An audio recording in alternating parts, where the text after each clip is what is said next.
Well, good morning, everyone. Thank you for coming. We still have people coming in. I understand there's going to be a larger group arriving at about 10:30, and that's fine. We're flexible. We're adaptable. It's a Friday of a long weekend with beautiful weather, finally. Victoria Day weekend. How was everybody this morning? Good, yeah. Tell me where you're from. Just shout it out. London, England. Oh, Jamaica, London, England. Hey, Toronto. Okay. No Scarborough? Ajax? Mississauga. I didn't hear that. Yes, Mississauga. Hey, okay. Yeah, the boss is here from Mississauga. Well, I'm local as well. Again, my name is Steve, and I'm just here to get things going. Have everyone sit down, and really, we're just testing the volume of the mic. I'm the warm-up act, and I'll be out of your hair in just a couple of minutes. Now, the washrooms, for those of you who are not familiar with the campus, are on either side of this auditorium, both men's and women. And I guess I'm starting to sound like a flight attendant. You know, in the event of an emergency, your oxygen masks will. No, we're not going to have that happen today. But today we will be talking about a lot of different types of emergencies, but specifically what we do with people who need that extra bit of assistance and consideration in those emergencies. And this happens all around the world. This affects us all around the world. We have some of the most respected, dignified, and experienced people in their fields coming to present to you this morning. We also have volunteer assistance available to anybody who requires it. There's volunteers. Okay. Look at that. It works. A volunteer badge. They'll help you with just about anything except filing your late income tax return. Everyone, please remember to make sure your name is in the system just out front. That's not only to receive a certificate of completion, and these are lovely certificates, I'll tell you. They're frame-worthy, and I think they exceed the visual charm of any Ontario University degree. But we have a raffle prize. In fact, there's a couple. So make sure you're there. Make sure you've got your coupon so you can claim your prize if your name is chosen. First, I want to give special acknowledgement to a certain person behind the scenes. In every event, in every organization, it's those behind the scenes people who don't necessarily get the recognition, but they're the ones who are really the nuts and bolts of everything. Our behind the scenes Superman is Jan Melvin. Many of you would have exchanged correspondence with Jan over the past few weeks. He adeptly handled everything we couldn't, and he did so with grace and charm. Thank you, Jan Melvin. Yeah.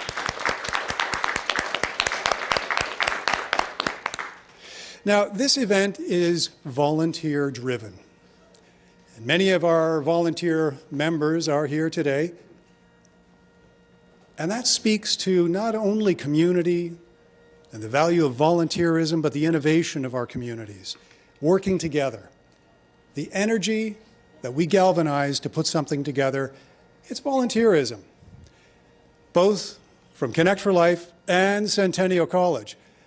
And speaking of Centennial College, one of your associate deans is going to take over the microphone today as MC because he's a heck of a lot better looking than I am.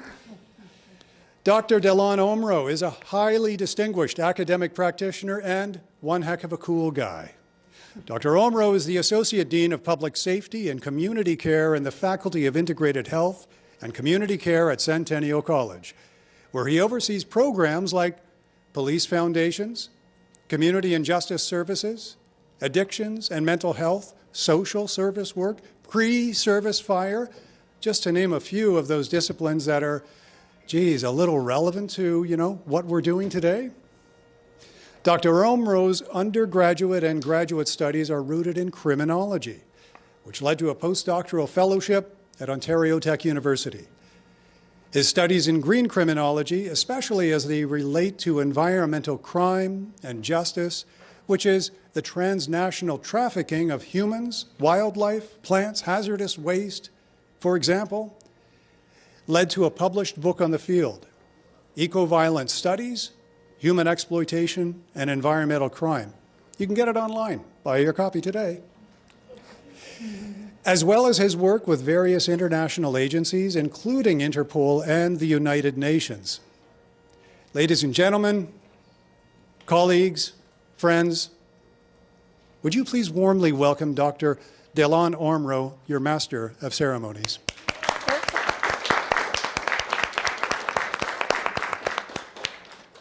Thank you so much, folks. And it's not lost on me that we're having a bit of feedback, so our AV team is currently trying to iron out the kinks.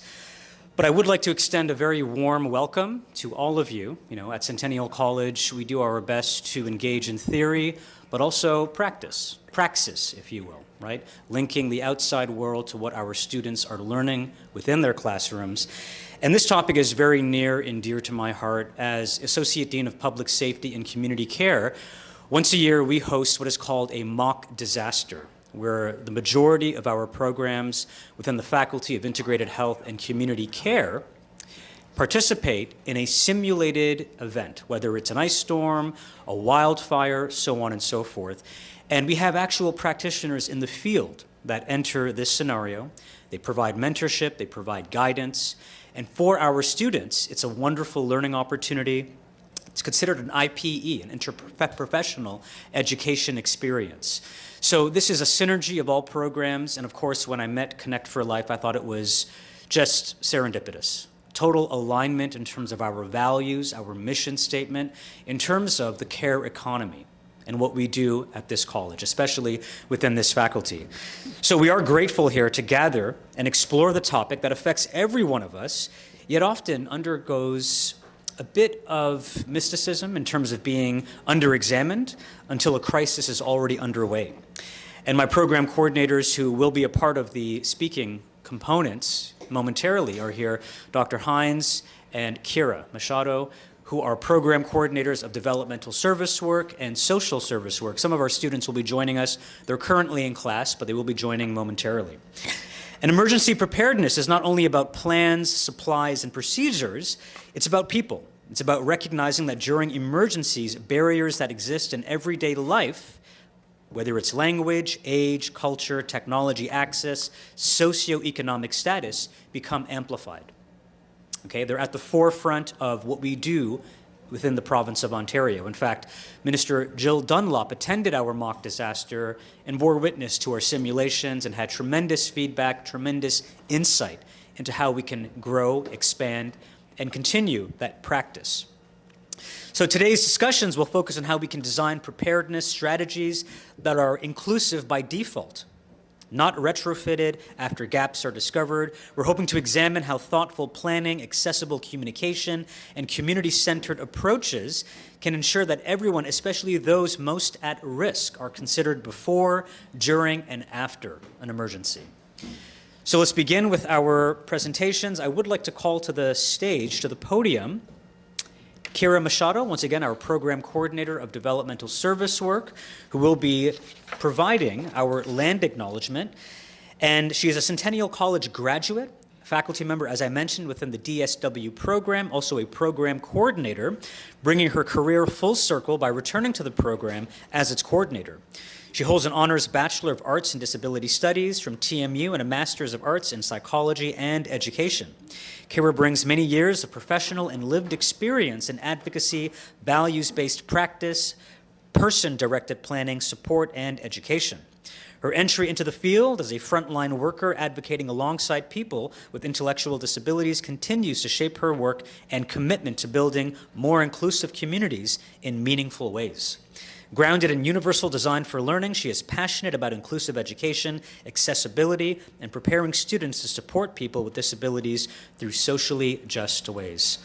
A round of applause for Kira Machado, folks.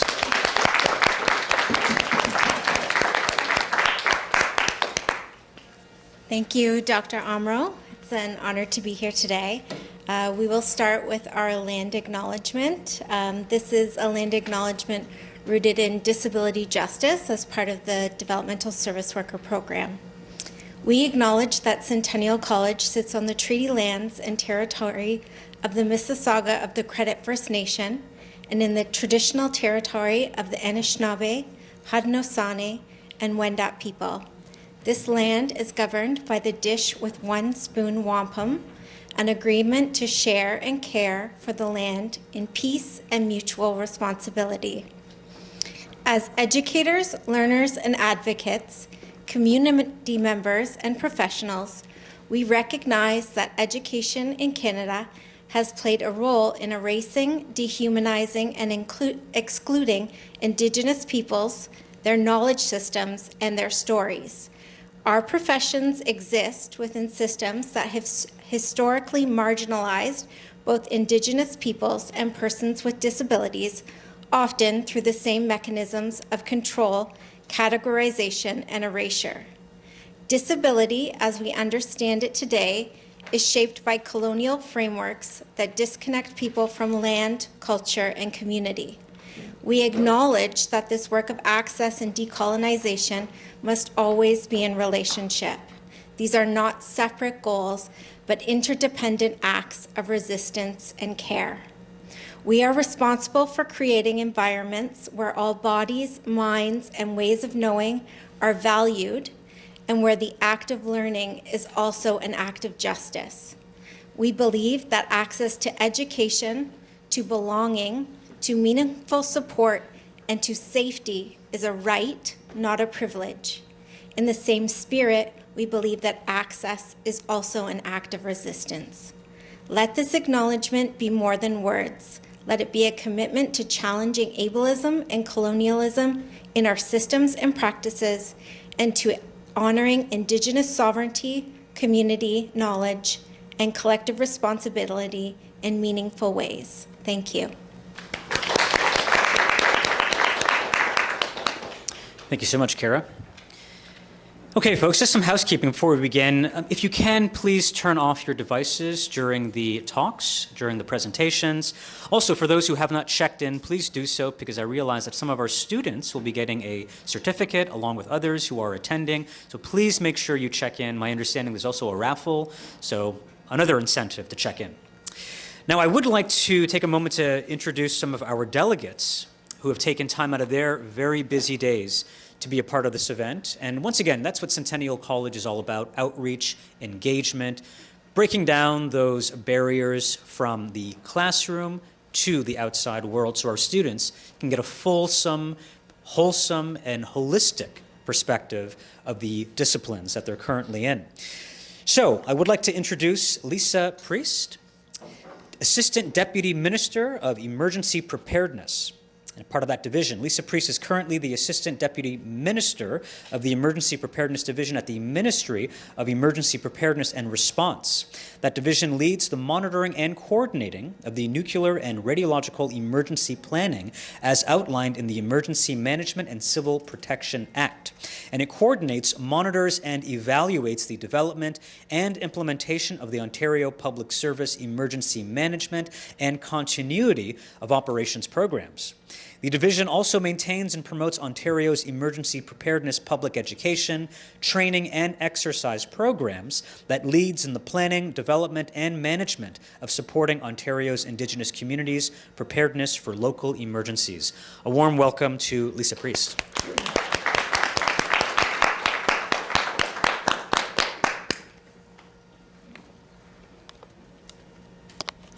Thank you so much for having me. Great room. I kind of feel like it's nice and cozy and we can all kind of have a conversation. I guess it's a very long, I thought that was my short bio, but I guess it's a very long way of saying that what we do at the Ministry of Emergency Preparedness and Response is my area is all the things that happen before an emergency. So that means our division does all the plans for Ontario. You heard a little bit about nuclear, because nuclear is the one emergency where the province is immediately in charge. But all the other emergencies, and there's, as we know, many types, floods and fires, it's usually driven by municipalities and then moves up. And one of the things that's happened since we're also known as Emergency Management Ontario, because that's what we were for decades and decades and decades, and then we were made a standalone ministry. But since so many people know us by Emergency Management Ontario, we kind of go by that name as well. As well as part of the plans, one of the most really important things is having preparedness guides, like the one we have them online and different versions, but we have them tailored because it's so important to make sure that it's very specific to the individual that needs it. So In Ontario, we've really shifted our approach from broad general awareness campaigns, because they may not speak to people, certainly they don't speak to all people, to more intentional audience-specific public education. Recognizing that risk is experienced differently, right, across communities. In particular, we work very closely with Indigenous partners all around Ontario, but particularly in the north. But we also work with seniors, and we co-design our work.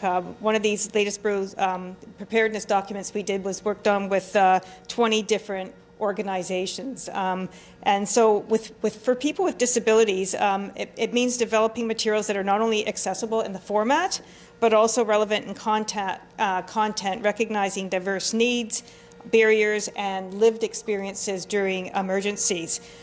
We are tailoring messaging to both hazard and the audience.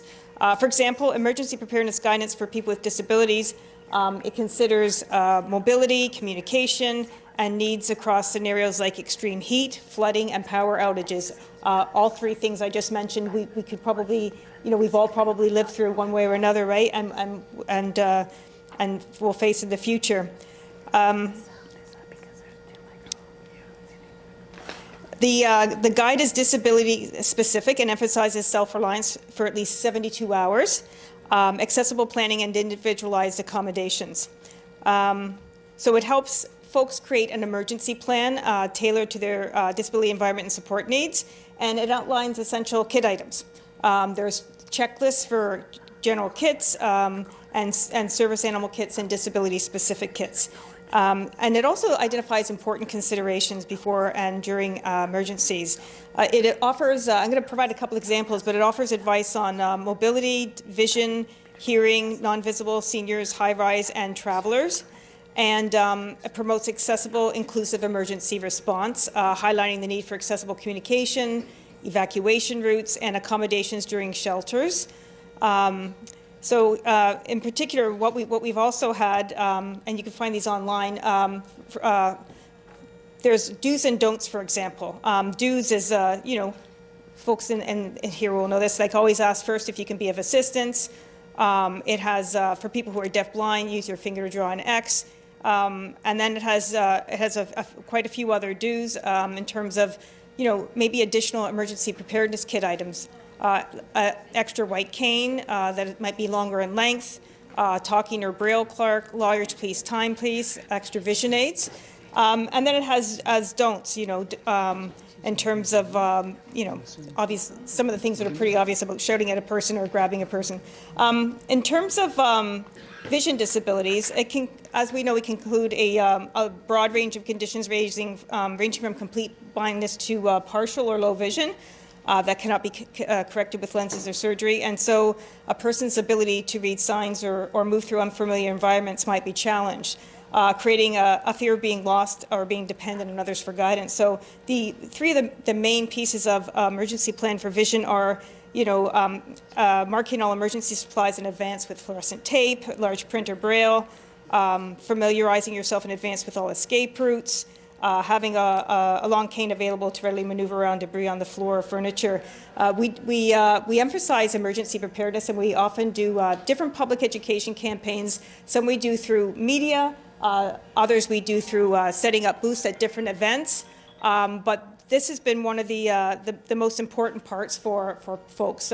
People also want to know them, obviously, for their pets, for seniors, and all sorts of other priority populations. So I would just say that we all need an emergency preparedness plan, and when we're thinking about doing them, we always try to co-design. Well, we always do co-design them with the groups. Otherwise, we can't inform properly. But I'd also say I'm very open to any other ideas that folks have, because it's a constantly evolving. We're into continuous improvement on this area, and it's been just, I'm looking forward to being here for the rest of the morning and hearing from everyone. It's great to be in an environment where there's a lot of students. My daughter is a student in university, so I really like being with young people and learning from young people.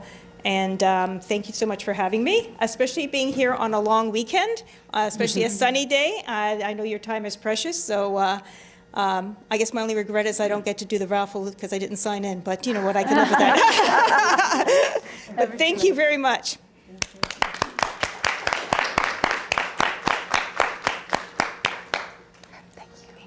Okay, thank you. So we do have some other delegates I would like to share the stage with, as it were. First, I'd like to acknowledge Peter Kobina Taylor, Consul General of Ghana, Toronto, Ontario, and Joyce Asamora Korantang, Consulate General of Ghana, Toronto, Ontario. A round of applause, a warm welcome. I know this is somewhat impromptu, but you're more than welcome to come say a few words if you'd like. No pressure, but yeah, absolutely. Thank you. In a similar vein, I would like to introduce MP Salma Zahid, a member of Parliament since 2015. Salma Zahid was elected in the new federal, elected in the new federal riding of Scarborough Centre, Don Valley East in 2025, and is a committed champion for gender equality and a strong voice for diverse families of her country. Salma is chair of the Standing Committee on Science and Research and is a member of the Standing Committee on Citizenship and Immigration. In her work on the committee, Salma has worked to ensure the voices of racialized Canadians and visible minority women are heard and have advocated for improved customer service within the immigration system and for increased family reunification. Before entering politics, Salma was a community organizer working to support women, their families, and youth, and served the public in several positions with the Government of Ontario. Salma holds a Master's in Educational Management and Administration from the University of London's Institute of Education and an MBA from Quaid-e-Azam University in Pakistan. Please, a warm welcome to Salma Zahid.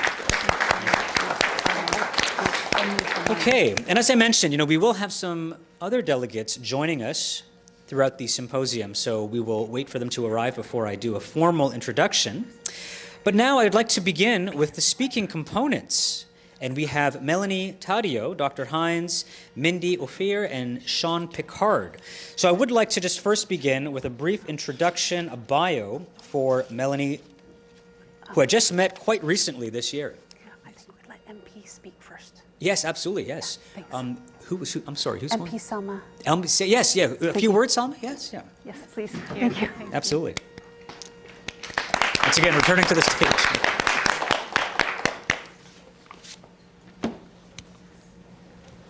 Good morning, everybody. Good morning. Can you hear me? Yes. Okay. It's really great to be here at Centennial College, AshtonBee Campus, and I would like to welcome you here in the great riding of Scarborough Centre, Don Valley East. And I really want to thank Connect for Life for organizing this important event and bringing together such a dedicated and diverse community here. Today's gathering highlights something we all know to be true: safety and preparedness must be inclusive.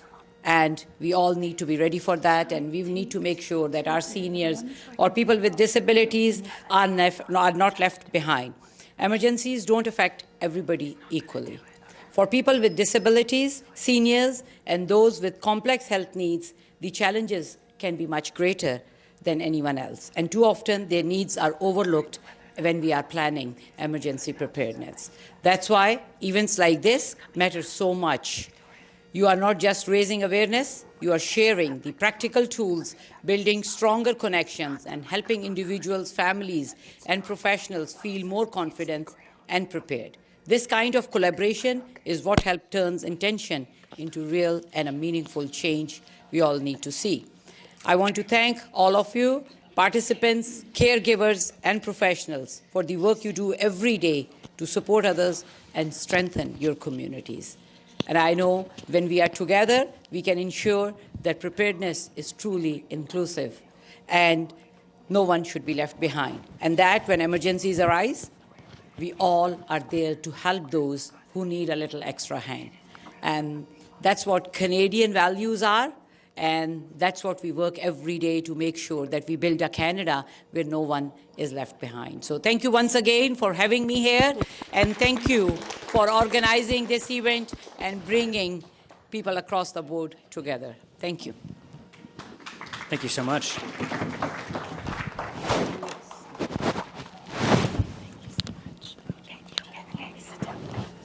Okay, next up we have Melanie Taddeo. Melanie Toledo is the founder and CEO of Connect for Life, a Canadian charity dedicated to creating inclusive, accessible opportunities in education, skill development, and employment for people of all abilities. As an educator, speaker, an inclusion, diversity, and equity consultant, Melanie has dedicated her career to breaking down barriers and empowering individuals to reach their full potential. As the first legally blind teacher in Ontario, Melanie brings both professional expertise and powerful lived experience to her work. She is a passionate advocate for accessibility and inclusion, working with communities, organizations, and institutions both in Canada and internationally to drive meaningful change. Through her leadership, Connect for Life has developed innovative programming in broadcasting, life skills, job readiness, and wellness, helping individuals build confidence, independence, and pathways to employment. Today, Melanie brings her expertise and lived perspective to the important topic of inclusive emergency preparedness, ensuring that people of all abilities are not only considered, but actively included in planning, response, and recovery efforts. Please join me in welcoming Melanie Toledo.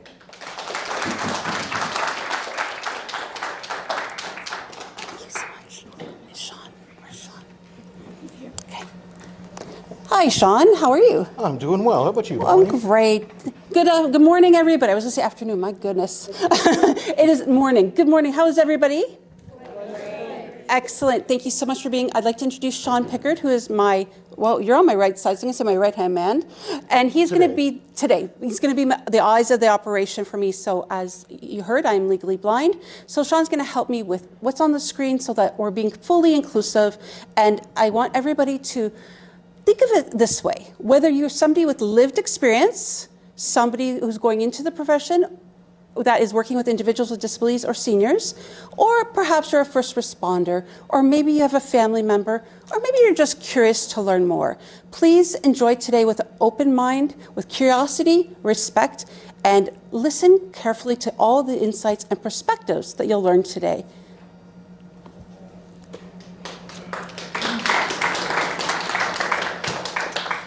The event objectives. Understand types of emergencies common in Ontario. Identify personal support needs during emergencies. Develop a personalized emergency preparedness plan. Learn about rights, accessibility, and accommodation in emergencies. And build confidence in self-advocacy and community response. Melanie?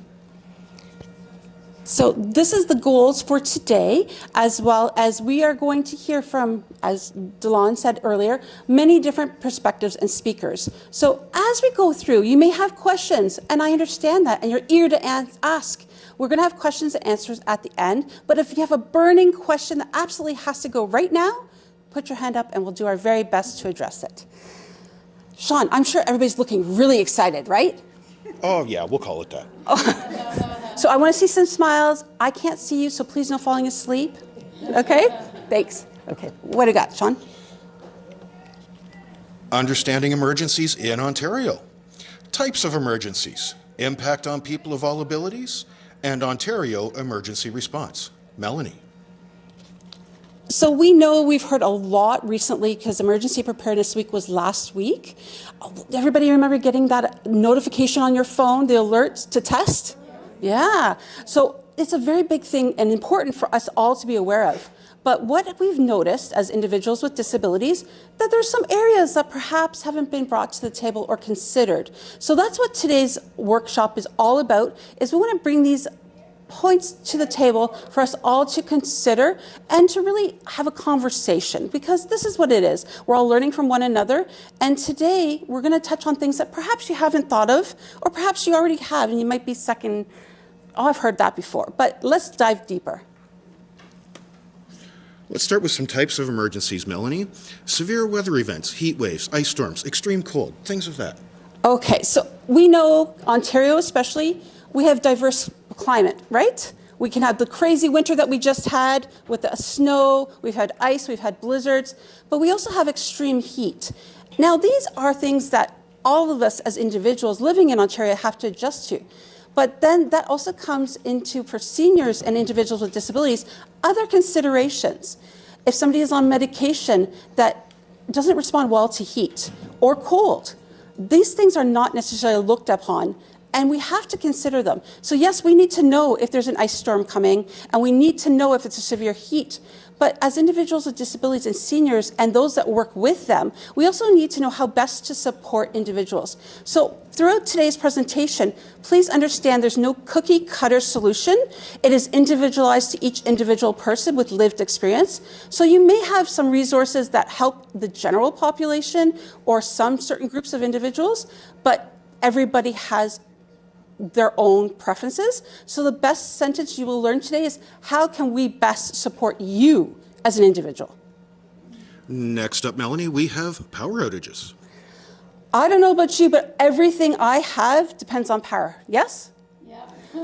All of my devices talk, and if I don't have my phone charged, I am up the creek because I have no accessibility at all. So power outages are something that many of us have experienced. Now, I'm older than a lot of the people in the room, Sean, but do you remember the power outage that we had for a whole week? Oh, I remember that one. That was a good one. And not only did we not have power to watch TV or listen to the radio, but also for people with disabilities, power outages can mean life and death. We'll dive a little bit deeper as we go along, but this I just want to touch on.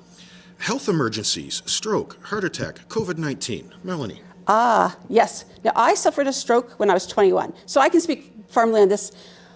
When individuals are having a medical emergency, whether it's stroke or heart attack, there's things to consider. Not only are the signs of it, because everybody should know what those are, but as professionals working with people, we need to be prepared of what they need in an emergency situation. We can't always plan for emergency health situations, such as COVID-19. Who would have thought that would have happened? Well, there are things that happen, and emergencies happen in a quick, fast-paced environment, sometimes not knowing what we're dealing with. That's why we have people like Emergency Management Ontario that are working hand in hand with the health services to ensure there are plans in place in case things happen. But as we know with COVID-19 and any medical emergencies, there are going to be situations that we didn't prepare for fully for people with disabilities and seniors. So this is why we're going to dive a little deeper with it today, so we're aware of what we can consider and what we need going forward. Next is everyone's favorite, evacuations.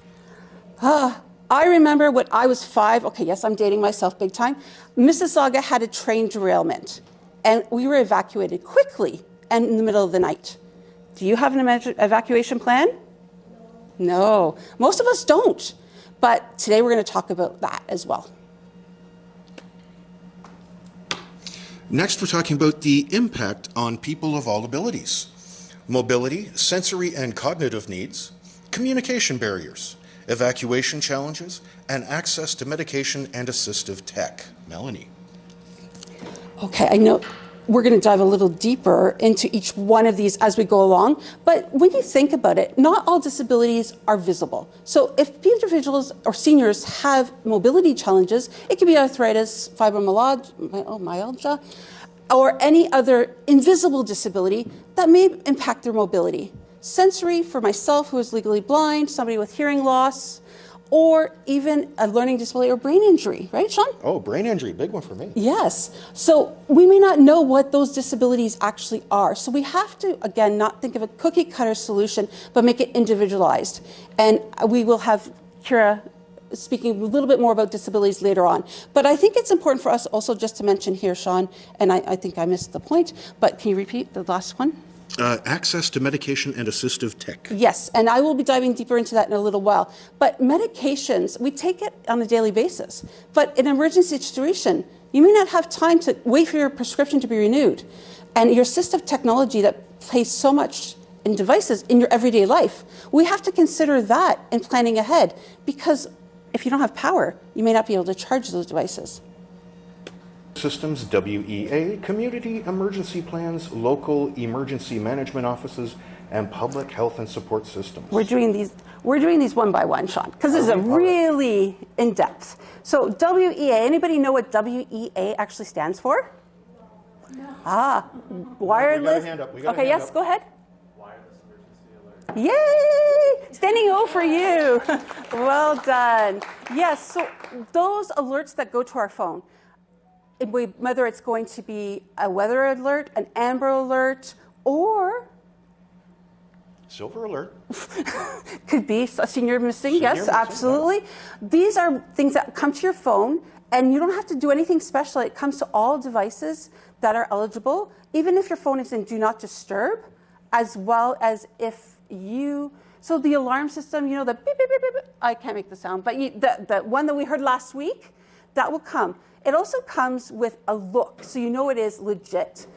And it usually shows up on your device, on your TV, and on the radio. And these are just to keep people informed of what's happening and what actions need to be taken to keep you safe. That's the first one. The next.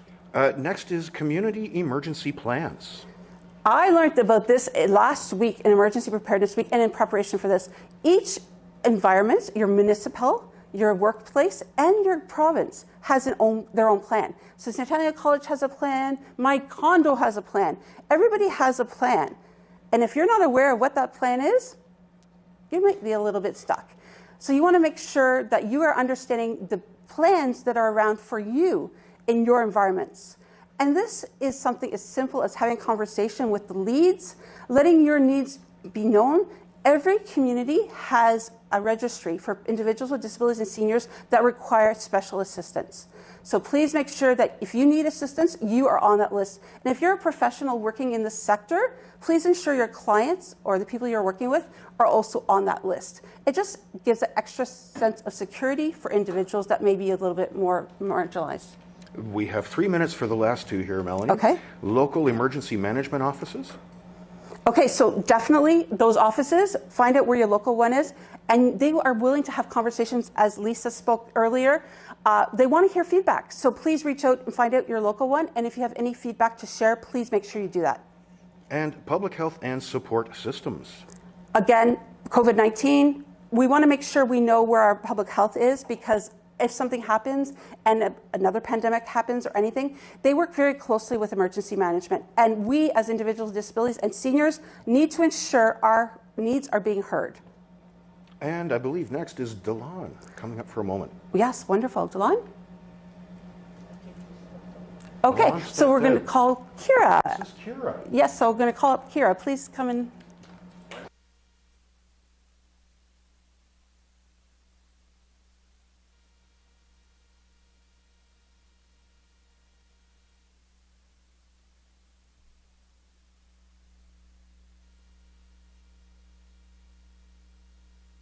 Mobility needs, other may have sensory or cognitive and developmental, intellectual, mental health, or psychosocial needs. And many people experience more than one need at a time. Inclusive planning means moving away from the idea of one size fits all and recognizing that safety and accessibility looks different for different people. For people with mobility-related needs, emergencies create major physical barriers. The stairs can become blocked. No offense, Dr. Omro. You're blocking the stairs. There can be blocked sidewalks, narrow exits where we have some trash cans over there. The elevators shut down and can quickly make evacuation difficult or impossible. Some people may need evacuation chairs, accessible transportation, backup batteries for mobility devices that they may not have readily available to them, or physical assistance moving through a space. Good planning includes accessible evacuation routes, clear refuge areas where appropriate, and defined support roles so assistance is coordinated rather than improvised during a crisis. It's really important for us to understand that the goal is not to be completely independent. It's ensuring that people have equitable access to safety. For our students here, if you were a student who used a wheelchair or a mobility device and there was a fire or a major event in the building, do you know what the expectation would be for you if the elevators were shut down? You would be told to go to a place designated to wait to be evacuated in an evacuation chair. Yes. But all your peers might evacuate down an accessible or open stair. Right? So you may be alone waiting to be evacuated by an evacuation chair because there may not be evacuation chairs on every floor of a building. Okay? So these are things that need to be taken into consideration. Emergency communication is often heavily dependent on sound, visual chaos, or rapid change, all of which can create barriers. People who are blind or low vision may need orientation assistance, tactile guidance, and information in accessible formats. And we've talked a little bit about that already, communicating through touch, making sure that we're guiding people, giving clear information, asking before we support someone. People who are deaf or hard of hearing may miss voice-only cues. And so often we are using voice-only cues or announcements and may not be able to rely on spoken communication systems. People with sensory sensitivities, for people with sensory sensitivities, emergency environments can become overwhelming very, very quickly. Loud alarms, flashing lights, crowds, sudden touch may increase distress or disorientation. Inclusive planning needs to include visual schedule, quiet spaces, access to headphones and comfort items, and predictable communication strategies. I have an example. I should have brought my examples up with me. This isn't good planning. My students would not be happy. These are an example of accessible communication strategies during an emergency. I'm holding up a set of cards I have here. This one says, "I need help." It has a picture of someone holding up their hand. "I am lost." Again, it's picture symbol communication, also with words. "I feel unsafe." It's a picture of someone who looks distressed with an exclamation yield sign. What's unfortunate about this is that I'm a developmental service worker. I'm also a family member of someone with a significant disability, a sister of someone who had very significant disabilities, and a mom of a child who has autism. When it comes to collecting items like this, it often comes through the resourcefulness of developmental service workers, moms, community members, and individuals who need them, not necessarily at the forefront of the people doing the planning. These come all the way from Australia. I've never found anything like these available to me as a parent here. And when I bring these over from Australia, they come at a very hefty price, right? Which creates an inequity. I am fortunate enough to be able to provide those. But that is not true for every family member. So these are things we really have to consider.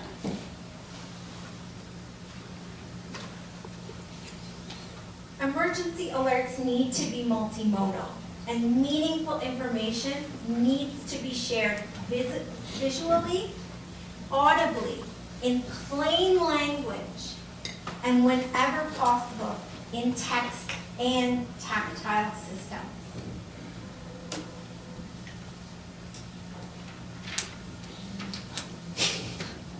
During emergencies, information comes quickly, it changes rapidly, and it's filled with complex information. For people with cognitive, developmental, and intellectual disabilities, that makes emergency situations harder to process and navigate safely. Supports such as plain language instruction, like we've talked about, repetition, visual supports, and predictable routines included trusted support people can make a significant difference. During COVID-19, we saw the separation of trusted support people from individuals during emergencies. And it's really important to understand the psychosocial impact that that had on individuals during emergencies. Training for emergency responders is also essential. Disability-related communication or support needs should never be mistaken for non-compliance, refusal, or lack of understanding, and far too often it is. Inclusive planning means recognizing that people may process information differently and designing systems that support understanding rather than creating confusion. A really great example of this, and I don't know if you've heard of this, is Channel Port Basque in Newfoundland. Has anyone ever heard of the small town Channel Port Basque in Newfoundland? They're known as Canada's most autism-friendly.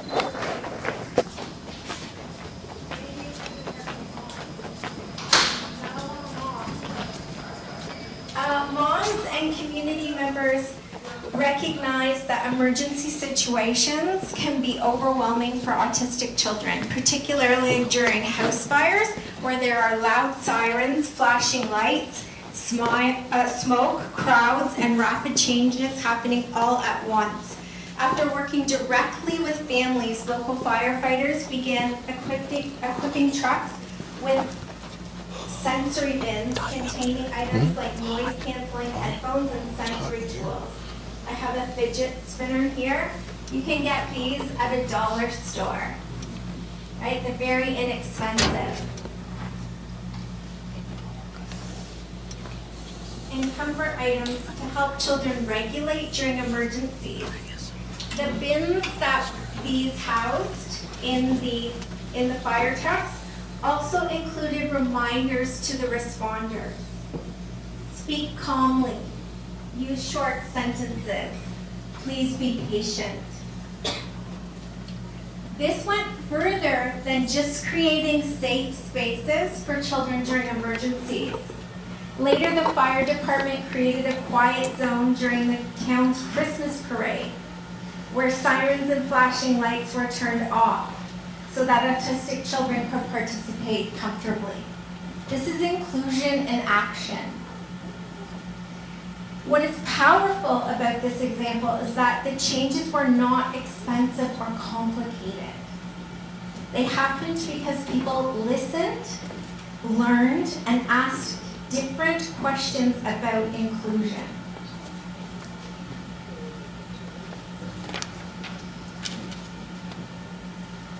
Emergencies also affect emotional well-being and physical safety. Sirens, crowds, uncertainty, sensory overload, and loss of control intensify anxiety, panic, trauma response, and emotional distress. Some people may need calm communication, reduced stimulation spaces, trusted support people, and most importantly, choice in how they receive support. When people feel respected, informed, and emotionally safe, they are better able to respond during a crisis. Inclusive emergency planning recognizes that safety includes psychological and emotional well-being, not only physical survival.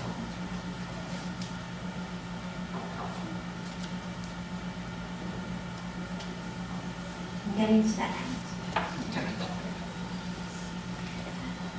So the barriers during emergencies take many forms.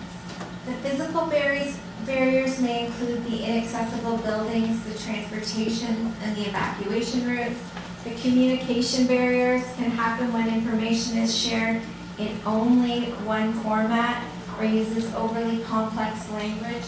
These are examples of cards that explain how to use items in a first aid kit with a picture of the item on the front. is plain language instructions on the back. Policy and planning barriers occur when emergency procedures are designed without considering these disability-related access needs. But attitudinal barriers include those assumptions that people with disabilities are incapable, difficult, or less important to prioritize. Often it is these barriers, rather than the disability itself, that increase the risk during an emergency. Now, inclusive design is all about what I teach, what I study, universal design and inclusive design. So this is my favorite part.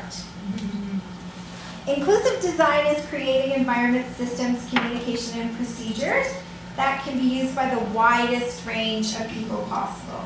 And in emergency planning, this means multiple alert formats, accessible spaces, simple instructions, flexible procedures, and communication that is easy to understand. Inclusive design benefits far more people than we sometimes realize. It can support older adults, children, people with temporary injuries, people who speak different languages, and individuals just experiencing the stress and confusion of a crisis. When we build systems inclusively from the start, accessibility is part of the structure and not an afterthought.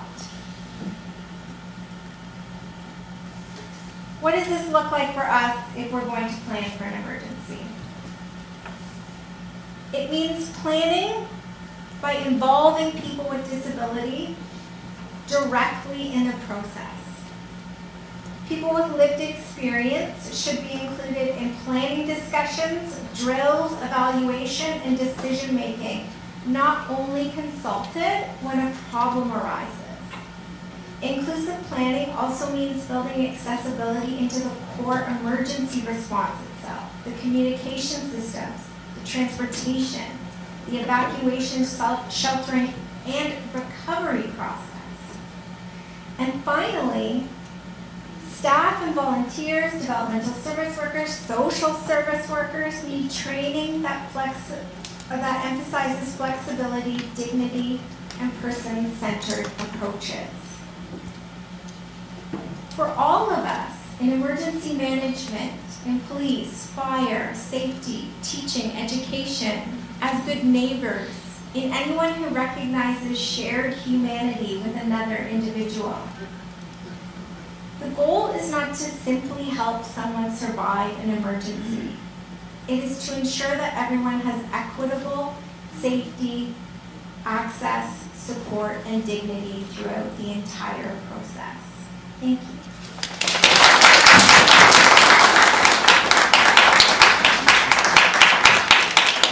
Thank you for those eloquent and thoughtful words on the topic.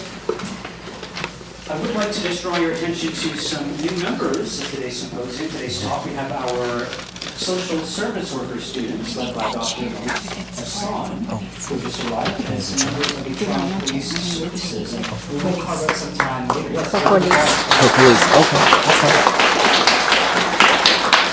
And when time permits, we will carve out some time for folks to connect with practitioners in the field to learn more on the topic. Now I'd like to bring your attention to a very important delegate who has just joined us, David Smith, MPP, Scarborough Centre. David Smith was first elected to serve as the member of Provincial Parliament for Scarborough Centre in 2022 and was re-elected in 2025. Currently serving as the Parliamentary Assistant to the Minister of Energy and Mines, he plays a vital role in advancing Ontario's mineral development strategies and energy priorities. David Smith is focused on building a reliable, clean, and affordable energy future for Ontario, supporting investments in nuclear, hydroelectric, and renewable sources while championing innovation and energy efficiency. His work supports long-term sustainability and energy security for families and businesses across the province. David Smith previously served as a Toronto District School Board trustee for Ward 17, having championed initiatives to enhance student outcomes, collaborating across all levels of government to modernize infrastructure, improve safety, and promote innovation. As a former parliamentary assistant to the Minister of Labour, Immigration, Training and Skills Development, he led efforts to strengthen Ontario's workforce. One of his landmark achievements was the passing of the Working for Workers 6 Act, Skilled Trades Week. Every first week of November is now recognized as Skilled Trades Week, featuring workshops, showcases, second chance individual seekers, and training opportunities, and for students, new immigrants, tradespeople, and others.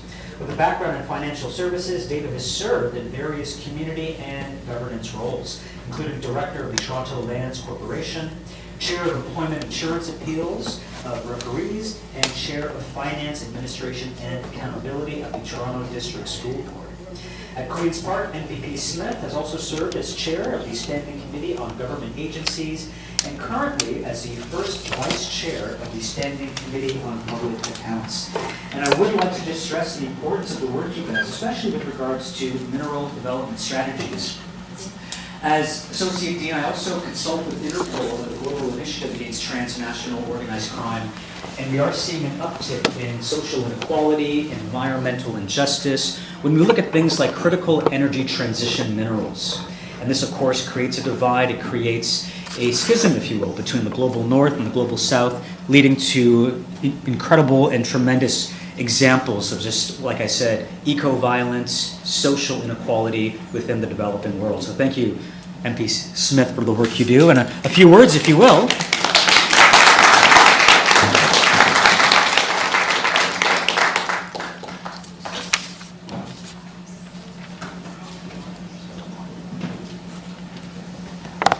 Good morning, everyone.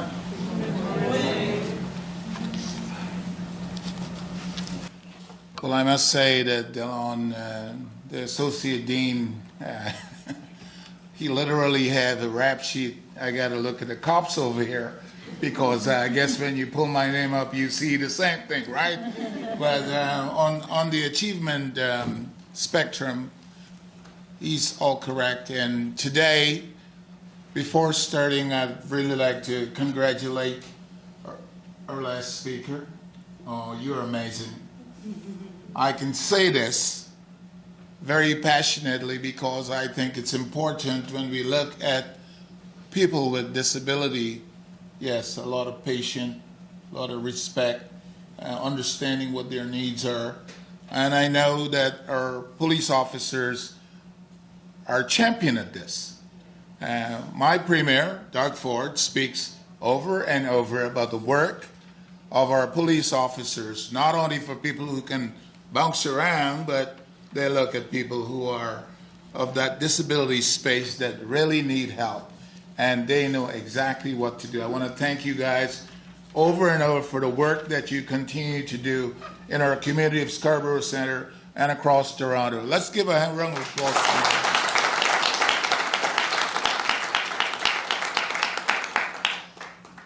You know, our government has created a space for emergency preparedness events to look at how we are going to look at a ministry. We created a separate ministry. It wasn't there before. Some was hidden in senior and accessibility. Some were in CC, Children and Community Services. But now we have a department of which we can talk about that space of mental readiness and so on. This is led by Minister Jill Dunlop. And if you have a concern and live in Scarborough, please come to my office and let us hear about it, because it's very important that this problem is growing, and we want to make certain that it is so not isolated. Take it out of the silo and talk about it so we can see how best we can help. So there's dollars in the initiative to make sure that we are getting the programs that are needed to deal with modern time and new technology and all of that. So it's very important that we understand that we are here with you. I'm sitting in front of me today, Miss Melanie, right? Is that you? Yes, me. I know. She's a tireless advocate. She's quite a person that brings her heart. And this is a person, again, with a disability, but it's not a hindrance because she finds her way around. Where's Steve Christopherson? He's working around the clock. He's working around the clock. Well, this is another guy that I really want to talk about because these two people get around and to seek me out at every opportunity they get to make certain that I'm aware, because as a legislator at Queen's Park, how bills are formed, it's formed by bringing the ideas from the community to the table. And if we're not there to talk about these things, it go amiss. And as a result of that, I want to thank Melanie for tireless effort in making sure that we get the voice that we need to push these agenda ahead. So we have people from all backgrounds, but I can say wholeheartedly when we look at disability, we must know exactly where we should put our hands on the pulse. And trust me, if they don't do what I'm expecting them to do, I don't care where you live, come to Scarborough Center, because I don't take things like this very lightly. I'm a strong advocate of this organization and the work that you're doing, and I want to continue to be a strong advocate. So please do not hesitate to reach out to me. Everyone deserves the opportunity to learn, grow, and succeed, regardless of ability. That is why our government, through the Ministry of Energy, Responsiveness, and Minister Jill Dunlop, will continue to ensure that Ontario community are safe, practice, and prepare for emergencies for all, including those with disability. I would also like to thank Connect for Life, Centennial College for putting this event together to help show people with disabilities and seniors how to prepare for any emergency or natural disasters, and to teach people how to prepare emergency plans and personal emergency kits. And to the president of Connect for Life, Miss Melanie Toulouse, for all the work you and your entire staff and team do to empower people of all abilities to reach their full potentials. And this is important because sometimes people have a disability of some form and they shelter themselves away. Please, all of you, volunteers, newcomers, whomever you are, always let's try to see how we can support those groups of people, because if I see it, I call it. And I can say that everyone is in this room today. Thank you all for coming. I know there's an interest. It might be a family, it might be a friend, or just want to help in these situations. And I encourage you to do so, because I'm right there. If someone tells you something, like I say, that is not the right thing to say to someone who's helping, please let me know about it, because we need more of you to help those people thrive in their daily lives. So I want to really thank you from the bottom of my heart for being here today and to sharing my advocacy signature to the opportunities of helping people in these quarters and needs. So I look forward to seeing you more and more and more. In concluding here today, we are going to be having a Ford Fest event in the Thompson Park on the 19th, and even people with disabilities are invited. So we can bring them out so they can start getting customized to the weather and being a part of us, because I like to see everyone up, not just the ones that can walk and get there on their own. So if you know any person in those situations, please let's bring them out so that they can be a part of the Ford Fest. It's one of the first days of activities happening in Scarborough Center, and I'm looking forward to seeing you all there. Thank you very much.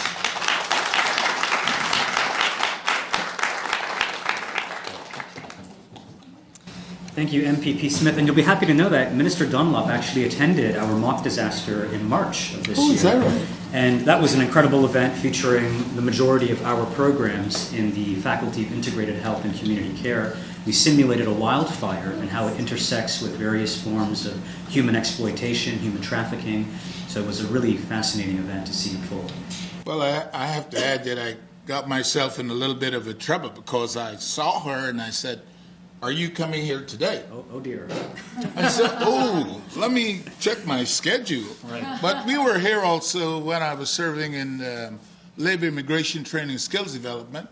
We had a jail day here where a lot of young women were getting into the skill trades, and we had a session here exposing them to many of trades that the big bucks is in today. There's a lot of money in trade. And if you get into mining, where I am at right now, energy and mines, I'm looking after that labor file to make certain that we can get people to head to the north, because there's lots of money out there, but people think it's coming to Toronto. No. Everything is happening out there. So your young boys and girls who would like to get into the mining sector, it's a wide open field, and I'm looking forward to seeing many young people. We are talking about unemployment here in Scarborough, 19%, and as a result of that, I'd like to talk to a lot more young people about getting into the skill trades, because there's a lot of great opportunities there for your children, brothers, sons, uncles, and aunts. Okay, so I'm looking forward to hearing more from those people. Thank you. Thank you so much. Okay, and I did want to highlight, I think when I first mentioned his name, he was not in the room, but Dr. Mahbub Hassan, one of our professors in the social service work program, who has brought his students. A round of applause for Dr. Mahbub Hassan. He was also a tireless advocate of community development, community engagement, and once again, instrumental to the programming we do at the college here. And on that note, thinking about inclusive emergency preparedness and management, that is an extension of the work that our faculty do in social service work and developmental service work. Okay? It is about enhancing the protection, the autonomy, and safety of those most vulnerable in our communities. On that note, I would like to pivot to our next speaker from the Canadian Red Cross, Mindy Oifer. Mindy Oifer has been part of the Canadian Red Cross going on for 6 years. She's very engaged with the Toronto Emergency Response Team, assisting individuals and communities affected by personal disasters like house fires, and also larger responses including evacuated communities affected by wildfires, flooding, etc. Very similar to what we simulated during our mock disaster. Mindy is also a Canadian Red Cross Meals on Wheels driver delivering hot meals. Her involvement with emergency preparedness involves facilitating Be Ready workshops locally, provincially, and nationally. When Mindy is not volunteering, she enjoys her retirement by traveling, reading, and attending plays. Maybe you can tell us one of your favorite plays when you walk to the podium. A round of applause for Mindy, folks.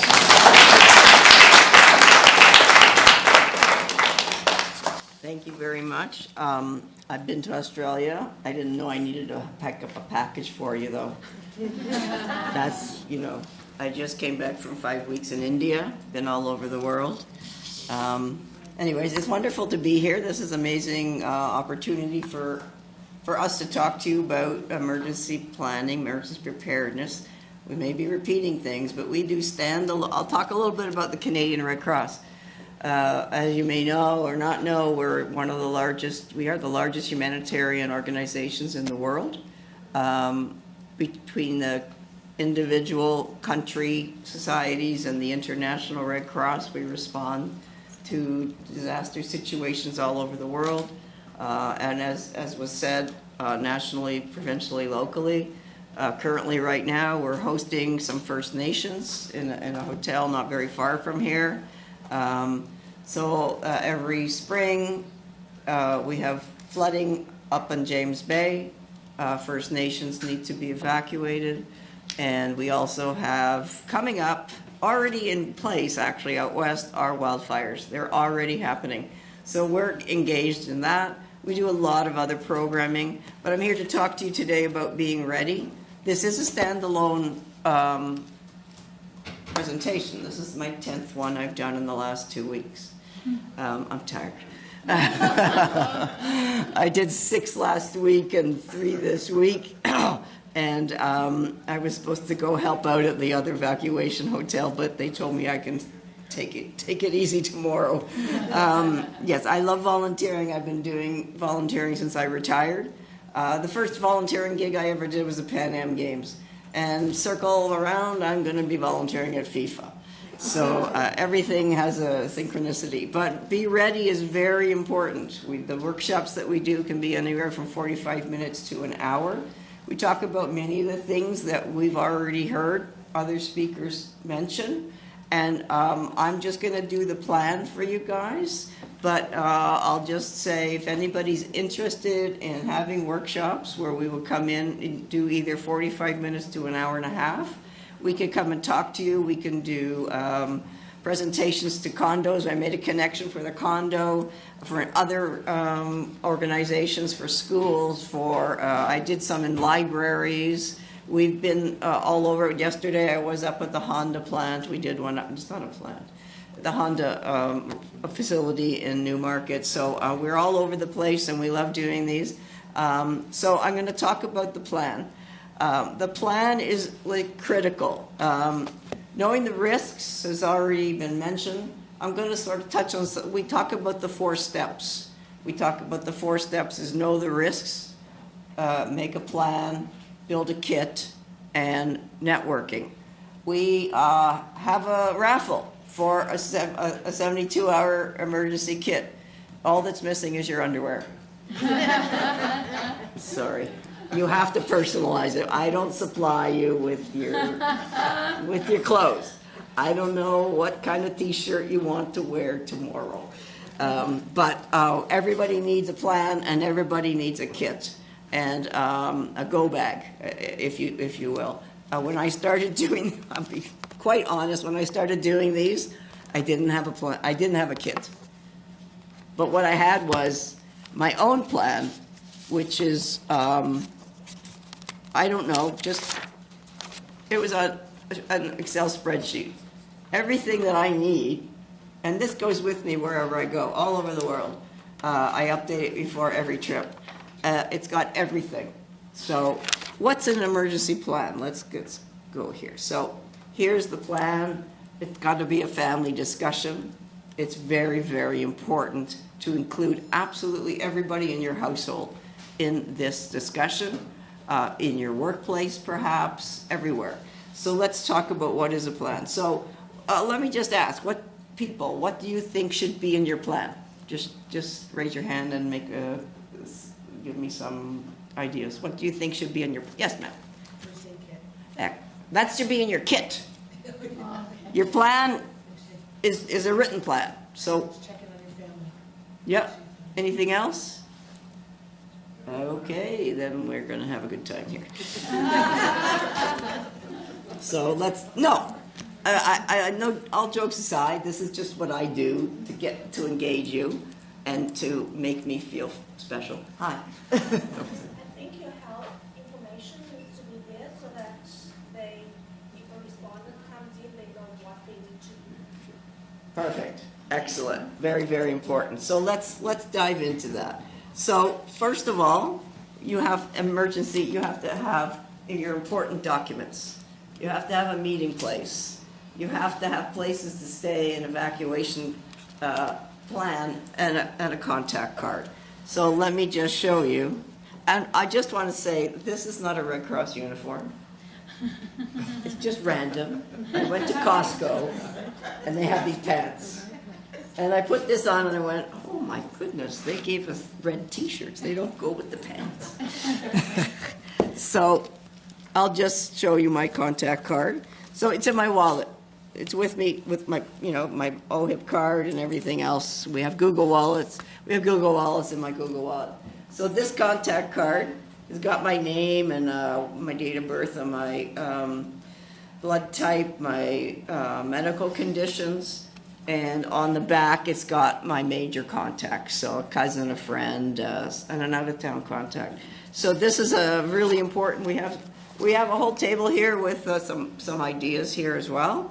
I'm happy to talk to you and about it afterwards. So let's talk about each of these things. Sorry, let's just go through okay, we have a document, and every jurisdiction, as our deputy minister said, has their own plans. So every city, every municipality, every region, everybody has a form of this plan. What the whole idea of being ready and having a plan is to empower you. It's to make you feel less stressed if something happens. And you don't have to run around the house and gather everything. Because what happens, if you can't, I met a person at a library the other day and she said, everybody said, oh yeah, you just phone somebody. And she said when she got in a car accident or something, she said she was so shook up, like literally shaking, she could not dial the phone. So she had something like this in her wallet, and she got somebody to make that call for her because she had to call a friend or her husband or whatever. But basically, this is 14 pages, but it's not scary. There's lots of white space in it. The first part of the plan, and everybody in your family you've got to capture, everybody in your household. You have to capture all that information. So what do you need to get? You need to get your health card number, your passport number, driver's license, cell phone. That's basic. You also want to have copies of all that. So, this is really old, my COVID certificate. But it's very important to have everything there. So copies of your passport, and if you have other legal documents, some people have their will in there. If they've got they're coming from different countries and you have different levels of your immigration process papers with you, your visas and stuff. So every person in the house. The other thing that's really important is to have members of your network. So there you go. You're going to write down, who else can I talk to? So this is not mine. This is actually mine. So I've got people my cousin, I can go stay with her.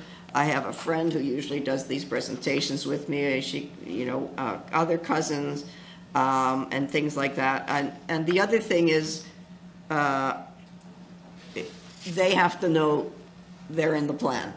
It's just not really helpful if you write this plan and you said, Carol, hi, can I come stay with you? And she went, no. Or like right now, she's in Scandinavia. I cannot go there. Maybe. I'm going to Scandinavia actually in September. But it's really important to have everything that you need. And I have an out-of-town cousin who lives in Kingston. In an emergency, the Canadian Red Cross provides 72 hours of assistance. It's 72 hours because it might take the emergency response teams, the fire department, whomever. It takes 72 hours for them to get you sometimes. So you need to be prepared for 72 hours at basic. Also, if you need to get out of your house right away, you got to have that by the door. Everybody in the house, even the kids, you make a kit, put a toy in it, put their PJs in it, stuff like that. Have them involved in creating this plan. You sit around the table and you talk to them. So it's really important to know what everybody that's there. The other thing that's really important, this has got my doctor information, my nearest hospital, my pharmacy. So a good thing about the pharmacy here, we tell people have 3 days supply of your medication. So I have one of those little tablet things. It's got 3 days of medications in there. And I've got my phone number of my medical, my Kipling pharmacy. So let's say you get out of the house so fast that you don't even have anything. And let's say you've got high blood pressure, diabetes, anything. So you can call your pharmacist and you can say, I'm in a shelter, I'm in a hotel, I really need my meds, and they'll deliver it to you. usually they're amazingly helpful and be able to give you 1 or 2 or 3 days supply. And then if your evacuation is longer, then you can work with the pharmacy and your doctor to get a repeat sent to you. So really important, because you don't want to be somewhere and not have your blood pressure medication, your insulin, or anything else for that matter. So it's really important. I've got everybody here, my optometrist, my dentist, they have poison control. So it's really important. And for every member of your household, the next thing is, what are your medications that you're actually on? What's the dosage? What's the frequency? And what are the conditions that you have? So, my goodness, my list is long. Wow. I'm anaphylactic allergic to avocado. So I have an EpiPen in my car. I have an EpiPen when I travel. So whenever I go somewhere and they say, what are your dietary? EpiPen and kiwi fruit. Very bizarre. So they need to know that, your blood type. And here we go. What are your medical aids? So this is the audience that we're talking about. Are you using a cane? Are you using a walker? Do you have assisted devices that are plug-in? People have wheelchairs. People have CPAP machines. So what exactly do you have? And the brand and serial numbers maybe. Because if something happens, we go to a lot of responses in buildings, and people are in a wheelchair, and the first thing that goes out is the elevator. So the fire department and these wonderful people help carry those people out. Because the other thing that was mentioned was making sure you're registered with your property manager, with their utilities, and they know that I'm on the 18th floor. You know, well, unfortunately, the ladders don't go that high, but if they have to, they can come and get you out. So it's really important to have all that and know who your medical supplier is, because you can go get. We don't always, in a response, we don't always have any of that. In larger responses, we sometimes, of the Red Cross, will borrow some wheelchairs and we'll order things. We do have, there's a process with the Canadian Red Cross because of the 72 hours. We provide 72 hours of support. So what that might mean is you're going to get, hopefully in a hotel, but it could be a congregate shelter. So sometimes your building needs to be evacuated. So we all know about the Thorncliffe Park fire. People were luckily evacuated to a hotel. Some people weren't able to. So some people had insurance. Some people didn't. There's a number one thing. Have insurance. Really, really, really important. Even as renters. You know, your landlord has to have insurance. That's for the building. Your condo has to have insurance. That's for the building. I have to have tenant insurance, owner insurance. And a lot of people don't, and that really makes... I've gone to responses where... unfortunately, these things happen in the middle of the night a lot of times. So a couple, they had just moved into their house the previous week or the previous days. They had to get out of the house. I had on their pajamas, and they got their bird. That's all they got out. I've been to responses where people ran back in to get their pet. Please never do that. This was not a good outcome in this situation. So it's really important to do all of that. And I have copies of who's my power of attorney and things like that. And I have other things on my thumb drive in the cloud. Yeah, all of that. I have pre-planned. My funeral, and I'm an organ donor. I have all that written down in here. Everything is all my credit cards, my bank, account numbers, all of that. I have, I live in a building, so I don't have utilities, but you have utilities. So you might have to shut off the gas. That's the other thing, when you get out of the house, you have to shut off the gas, the water, and other things. But who are your utilities that you might have to call? You can't go back into your home. I was going to check something for you. Sure. Your battery died. My battery died. Oh, I feel so sluggish. That's what I've been missing. I can talk loud. So, yeah, where was I? Bank account numbers, your utilities. Just gonna take that. Go ahead and speak. Is this one? No, that's just for the camera. That's just for the hi. You don't have to do that. Just speak out loud. I'm sure they can all hear. Yeah. So, anyways, it's really important to know your utilities, and if you have to shut them off, you can't go back into your house until your fire department, police clear the scene, and so you need to know about things like that.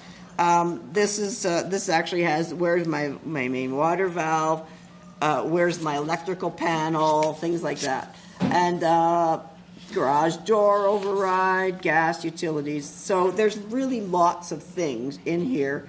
Insurance information, your car insurance, life insurance, travel insurance, and then your pets. Don't forget your pets. You have to customize your plan.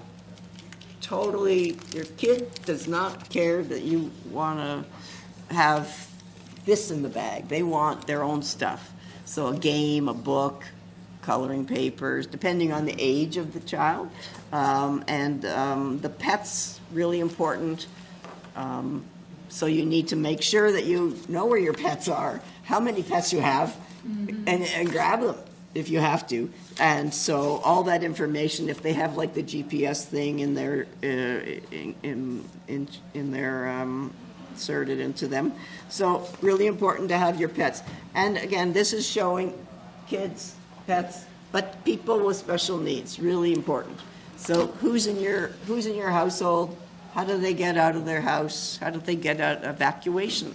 So the last part of the plan is actually a grid so that they can do a mock-up of their home and they can figure out how to get out. Where's the closest door? What if that door is blocked? What if as a friend of mine I met on a trip once said, what if it's a hot knob? Hot knob means there's fire on the other side. You don't want to touch that. Things like that. So are you going to climb out a window? Met many people who've climbed out of the windows. It's very traumatizing for kids especially. But, you have to think about that. Do you live in the basement? Where do you live? How are you going to get out? Who's going to help you? And especially people with mobility issues. People who have other abilities, disabilities, whether it's sight, sound, whatever. And then there are people that have cognitive disabilities, not seen. So they might, as was mentioned, they might really get overwhelmed by all this panic, these noises. Great. Is that better? Oh my God. There's noises, there's sounds, there's disruption. It's very stressful. For kids, whether they have autism or not. I met a kid recently, we were giving them some financial assistance, and I said, oh, you got two different shoes on. And they were both left shoes. They were in the hotel, and their dad said that's all she could get. They were wearing their pajamas. So that's why you want to have a go bag as well. And that's an evacuation plan. I live in a building. I'm right across the hall from my stairs. I'm going to be running down 18 flights of stairs if I have to. And the other thing that's in here is a checklist, but we have some other material there about what should be in your kit. So I'm not talking about the kit, but there should be all kinds of things. And there's different kinds of kits, and we talk about these in the full-on presentation. We have grab-and-go kit, which is just getting out quick. It's by my door. Like when my alarm goes off in my building, I pull my kit out of the front hall closet. I go gather my wallet and my keys and my phone and a portable charger, a power bank, I should say. I know where my passports are, everything is quick, and I have my pink folder, which is my everything, my will and everything. So you have enough time, but sometimes you don't. And what we say is just get out. If they tell you to get out, just get out. But you've got to talk to people in your plan about what are the specifics that you need to help decide how you're going to help seniors, how you're going to help people with mobility issues. So we talk in your plan about making sure extra medication, what are your assisted items that you have? Do you have a backup power supply? Oh, what if you're not home? You have a caregiver. You must include your caregiver in these plans. You're not got to let the school know for the kids. And the bottom there says equipment suppliers. And then your physical, just to repeat, physical needs, plan for extra time, especially. What's your evacuation going to look like? And you must practice this. You don't just write this and put it in the folder and put it away. So, yeah, Mindy, I did it. What do you bother me about? No, I have to practice. Twice a year. We say twice a year because that's when we are told to change the time, as long as that's going to be around. This daylight saving time thing, there's a lot of talk about that going away, but the fire department always tells us to check the smoke alarms and the carbon monoxide, whatever detectors you have, check them twice a year. Make sure they still buzz, make sure the batteries are changed. And this is the time you look at your plan. Look at your plan a couple times. You do a practice. Okay, kids, we're gonna have an evacuation today, like you've had it here in the school. You do it at home. Do it at home as well. And change your plan if you have to. Maybe you got a new pet. Maybe your meds changed. So make sure, and what's in your kit, you need to make sure you rotate it seasonally. Like I have, long sleeves, short sleeves. I have my underwear, and have a pair of socks, things like that. Check your meds for expiries. So it's a good. If you have some basic non-perishable food, a can of something, peanut butter, some granola bars, things like that. And then again, your cognitive needs. So who needs a little extra help? Who might understand and recognize who might be in distress, and try to have some action plans around that. I talked about substitute condition maker documents. This I can go on for an hour. So important. I've had 2 elderly parents and a brother, and we've had make use of this. We have to talk to our family about it. Don't wait till you have to have that situation come up. So you have to have, I'm in a house fire, whatever, a car accident, I don't know. You need to know, and everybody around you needs to know how to deal with that. What your needs are. If you need to take pictures of things, stuff like that. Oh, that's great.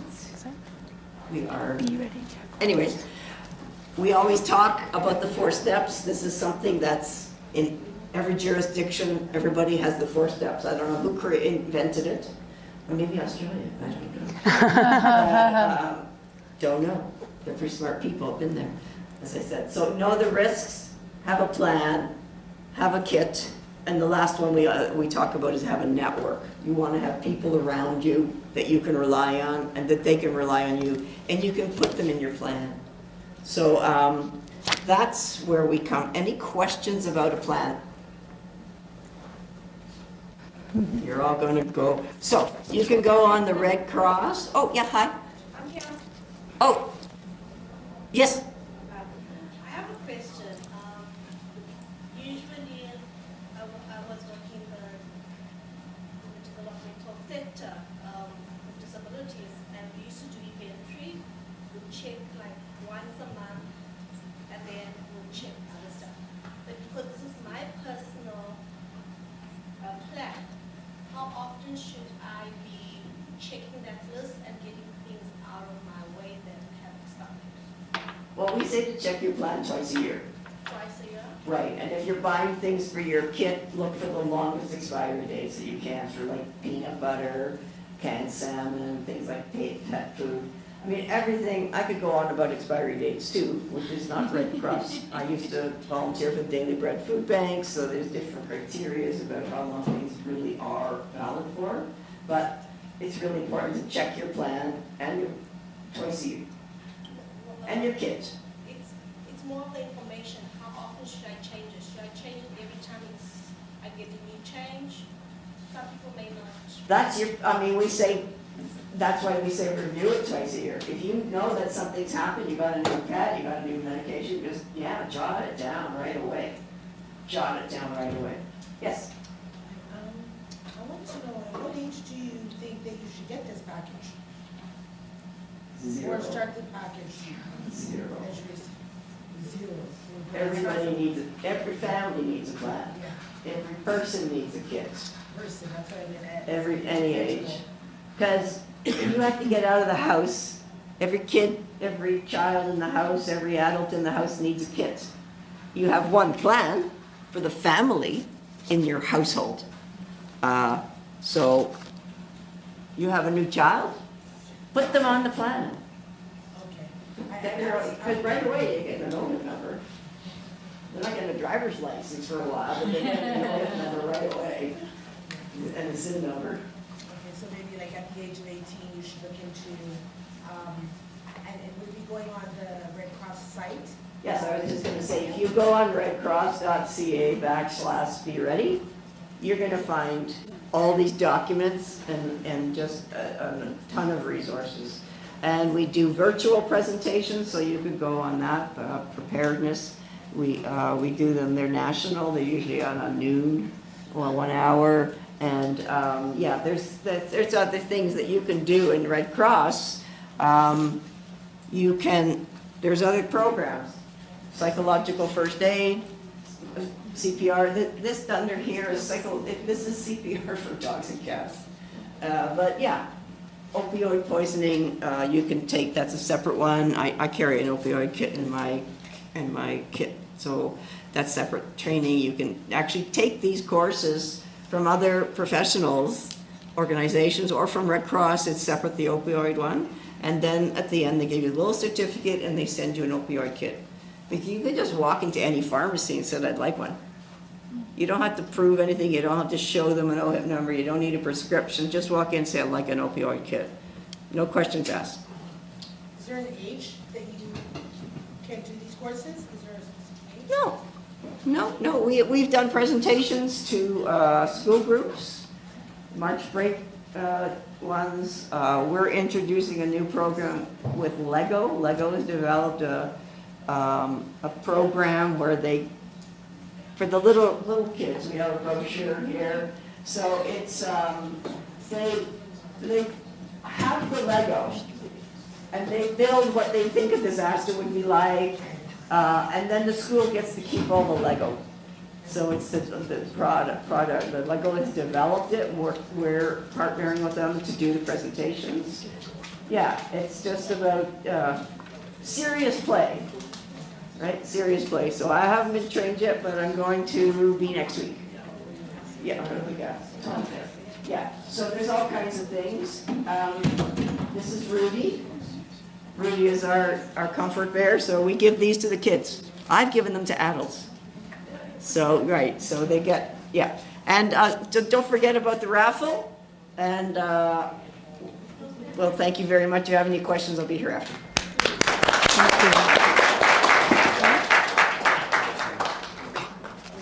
Thank you so much, Mary. That was very informative. Okay, so we will keep the symposium on schedule. Next up, we have Melanie back to the podium speaking on emergency kits and assistive technology. Over to you, Melanie. Thanks. Okay, thanks for that. Yeah. Is Sean here? Yes. Okay, thank you. All right, thank you so much, Lindy. And I encourage everybody to go over and check out the resources they have there on their table. So Sean, we are going to condense. So we are going to do this tag team speed, right? Okay, so we are. So we're going to talk about the emergency kits, because this is really important. So we all know that everybody needs a plan. Everybody. It means everybody also needs an emergency kit. So let's get into it. Oh, emergency kits and assistive technology, personalized kits, and 3-day minimum supplies. Melanie. As Lindy mentioned, 3-day minimum supplies. And that could be everything from non-perishable foods, whatever you need, clothing, that sort of thing. But there's some more considerations for people with disabilities. Why the standard kit is not enough. Public Safety Canada and the Canadian Red Cross recommend a minimum 72-hour emergency kit for all Canadians. Melanie. Okay, so we want to make sure you have non-perishable foods. We want to make sure you have clothing. You have anything that you need, including your medical information as mentioned in the plan, but also your assistive technology. You need anything if you are somebody that uses a communication device, somebody that uses anything to help you, like myself, my white cane, all of that needs to be in your kit. But you also need to really think about the power sources that your things need, because you need backup power sources as well. Standard kits are designed for the general population, a useful starting point, but not the finishing line for people with disabilities. I really wish we had the video. I'm sorry. Okay, so anyways, we also want to talk about the fact that, yes, what the Red Cross has on the list of the emergency preparedness kits, you want to have that. But for individuals with disabilities and seniors, there's so much more. Medication, devices, but also contact information and information on how to use your devices, because something may happen to you and your caregiver or support person may need to be able to explain this to a first responder. So if you use a communication device or a power wheelchair, anything that involves some technical understanding, it's so important for you to have directions that are simplistic, easy to understand for anybody to be able to assist you. A meaningful kit for a person with a disability must be personalized, specific, and regularly reviewed. I know for myself, sometimes new technology comes up. So I need to update my kit as I go because I may be using something different. It could be the same with anyone that has involving episodic disabilities, changes of medication, or anything that may evolve. So this is why updating your kit as you go. I love the fact that Lindy said seasonal, because I never thought about that. You don't need a sweater in the middle of the summer. The core planning questions. What medical equipment do I depend on and what happens to it without power? What medications do I take? How are they stored? What is my plan if I can't access them? What support people or services do I rely on daily? What is my plan if they're unavailable? What does my emergency kit need that a standard checklist would never include? Melanie. Very important. Support people. Your family members or a professional, if you have a PSW, anybody that is there for you, you need to make sure you know what questions you need to ask your support people and what do you need. And because you have to advocate for yourself and prepare this plan and kit in mind for what you need. Obviously, everybody needs a kit. Your service animal, your pet, your children, your parents, whoever is in the house needs their own personal kit. As individuals with disabilities, yours might be a little bit heftier because you may need more items. So please make sure you review this with yourself and your support people on a regular basis. Essential kit items: water, food, medications, 7-day supply, and documentation. You don't want to forget the documentation, especially if you have medical conditions or something that you need to have. If you have a service animal, you want to make sure you have your paperwork. You want to make sure that you have anything that you may need in an emergency situation, because we know emotions are high during emergencies. You're not going to remember, oh, I know where that is. Hold on, I got to get it. Put it all in your kit. Have copies of all of your information and documentation ahead of time. So you're not thinking about this when the house is burning down. Assistive technology planning, powered mobility devices.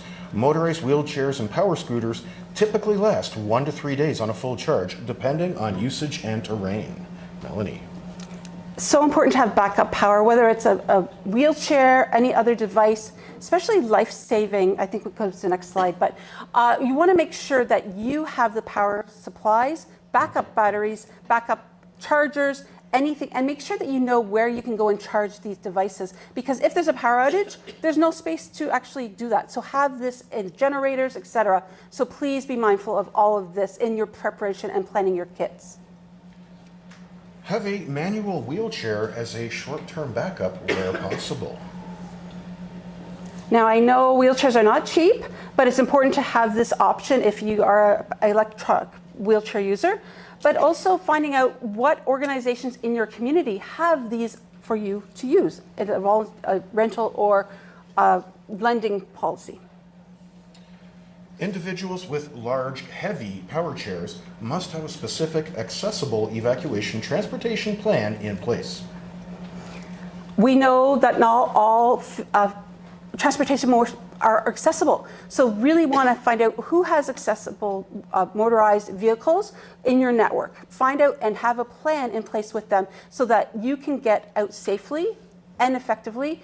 A lot of our TTC and MyWay and all the other transportation systems do have emergency transportation things, and the Red Cross and other organizations like EMO, they all work alongside to make sure that these are in the plans for the local plan. So please understand what your plan is. Hearing aids and cochlear implants. Rechargeable hearing aids require electricity. Keep a 7 to 14 day supply of spare disposable batteries in the kit. Include cleaning and maintenance supplies specific to the device. Cochlear implant users, the external processor and its batteries are critical. Without them, the implant does not function. These are things that we may not even think about because it's everyday things. But in an emergency, you want to have all of these backed up, and you want to make sure they haven't expired, they haven't worn out. So really preparing ahead is essential because not everybody's going to be able to run out and get these supplies. So if you weren't able to communicate because of something that wasn't prepared, that's going to be a challenge for you and for others looking to support you. Well, we're down to 5 minutes here, Melanie, Yeah, so okay. we're going to fly. Yeah, high-tech AAC devices must have high-capacity portable chargers or power banks included in the kit. Always have a low-tech backup communication method that requires no power. Printed communication board, alphabet board, or symbol chart, for example.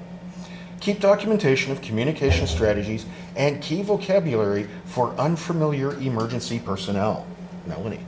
I think you covered that well, Sean, because we're short answer. Yeah, I think we're good, but make sure that everybody in your network understands how your communication board. Kira talked about the cards. Make sure that you have what you need to communicate your needs, including a sign that says, I need help, to put in your window if you're in an apartment building, or if you just need help when you're alone. Respiratory and life support equipment.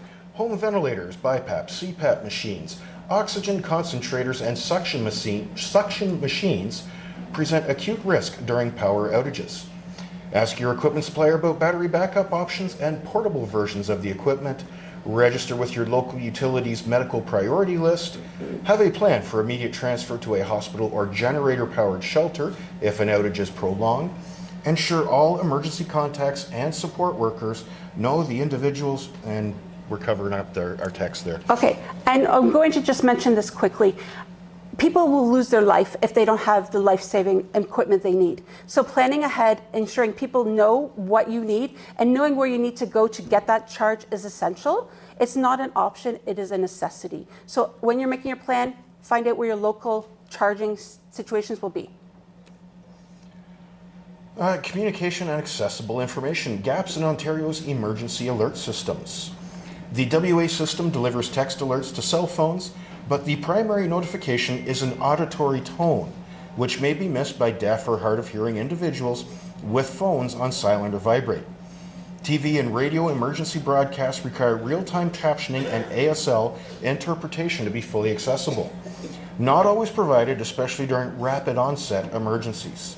The 2021 AODA Alliance report found that most Ontario municipal emergency plans had no dedicated section on the needs of people with disabilities. Melanie? That's it. Keep going. Keep going. Backup communication methods. Battery-powered or hand crank radio, one of the most reliable tools during power outages. No internet or cellular network required. Weather radios with visual alerts and vibration features are available specifically for deaf users. Text messaging, SMS, often works when voice calls fail. SMS uses less bandwidth and queues for delivery when network capacity returns. Follow local municipality, public health unit, and emergency management office on social media for real-time updates. Planning for interpreters and alternative communication. Have contact information for agencies providing remote video interpreting, real-time ASL via video call on a phone or tablets. Individuals using low-tech AAC or trained communication partners should identify backup communication partners in advance and include them in their emergency plan. Okay, that's it. Yes, we're on to. Yeah, so we're going to. On here. Thank you. Thank you very much. Very informative, yes. Once again, part of our preparedness planning, mitigation strategies. Thank you so much, Melanie. Lots to unpack there, lots of information. And of course, we'll carve out some time for our students to visit some of our vendors, Toronto Police, Red Cross, so you can have a moment to really connect and learn more about hands-on, practical experiences and expectations. Okay, we're going to switch it up for a bit, and we are going to do the draw. Dan is going to help with identifying the winner for today's draw. All right. So, hi everybody. So, we have a little break. You remember how when you walked in, you registered and you were given a ticket? So that's when the ticket plays.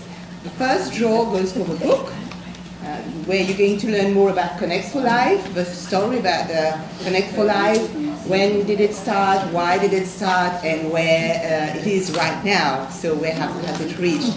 So we're going to do that right now. So I will ask for somebody, a volunteer, to put a lucky hand in the nice white envelope. Who are we going to get that for, John? Oh, I think we have a volunteer coming down the steps. Yes. Here she goes.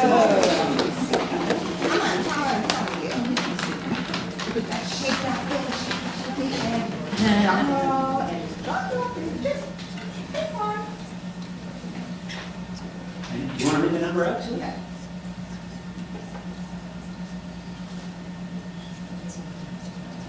750013. Okay, just here we go. The winner. So maybe I'll get Melanie to offer the book to the lucky winner. Yeah, please join us. Yeah, and the winner. And what is your name, friend? What's your name? Manu. Thank you. Well, thank you for joining us. Yes, thank you. Congratulations. Enjoy. Thank you. Thank you for being with us today. And then we'll have a second draw later. Okay, so stay tuned for the second draw. I'd like to introduce Dr. Donna Hines, Program Coordinator of Social Service Work. It's certainly a fan favorite, it appears. Dr. Hines serves as full-time professor and the program coordinator of the Social Service Worker program at Centennial College. Her academic interest and pedagogical focus encompass social work and leadership, transformational leadership, women in poverty, anti-oppressive practice, power, privilege and oppression, race and racism, anti-black racism, whiteness, critical race theory, mental health, and the church.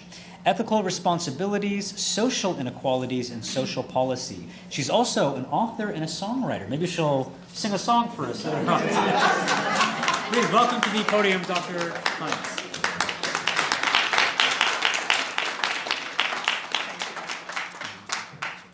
Thank you, Dr. Amr. Good afternoon, everyone. Good afternoon, everyone, to Melanie and the Connect for Life, and to our guests and to our students. Good afternoon. Inclusive emergency preparedness is not just a safety strategy. It is a commitment to dignity, equity, and the belief that everyone deserves protection before and during after a crisis.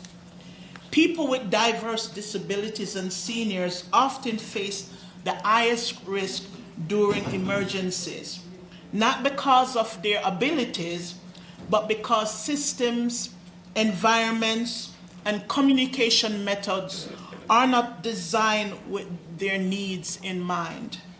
Now, this is where social service workers play a pivotal transformational role in the planning stage. Social service worker brings a holistic, person-centered approach to emergency planning, where the person is not outside of the planning, but is in the center of the planning.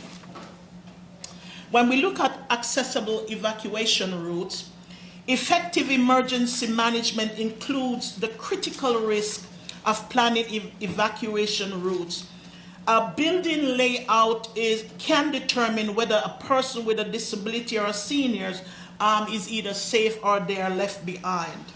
Social service worker plays a pivotal role in the evacuation planning process to ensure evacuation routes truly work for people with diverse mobility, sensory, cognitive, and medical needs.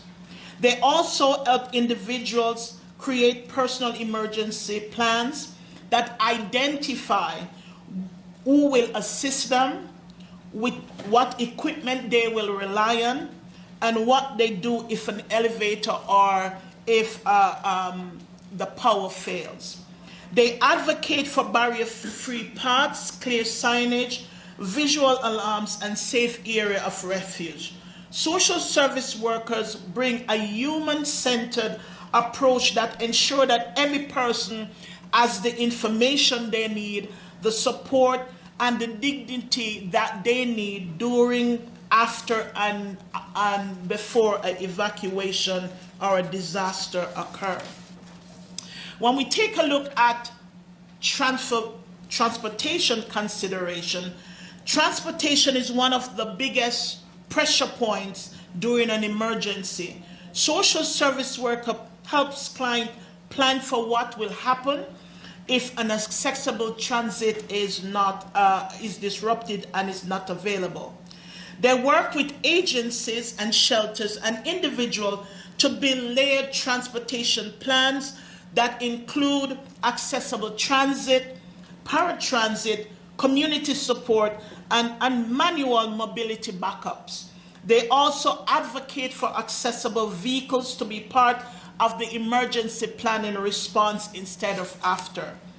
They also considered mobility device, service animals, power-dependent equipment, and furthermore, during an actual evacuation, social service worker plays a pivotal role in support to help people navigate fear, confusion, and the need for rapid decision-making within the context of the emergency, and also helping clients to deal with the psychological and the environmental factors that comes with during an evacuation factors.